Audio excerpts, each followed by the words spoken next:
Jesus' first act of public ministry was to go to his hometown synagogue and to unroll the scroll of the prophet Isaiah and to read the following words. "The Spirit of the Lord is upon me, because he has anointed me to bring good news to the poor. He has sent me to proclaim release to the captives and recovery of sight to the blind, to let the oppressed go free, to proclaim the year of the Lord's favor."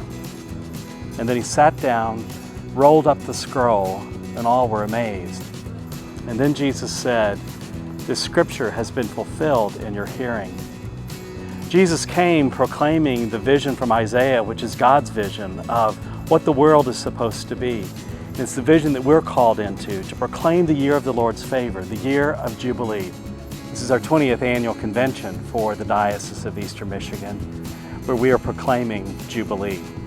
And we will have the opportunity to grow together in our understanding of what it means to share the faith with others, to share Jubilee with others, to proclaim the good news to all who are captive, that they might go free and their lives be transformed. Join us in October in Port Huron.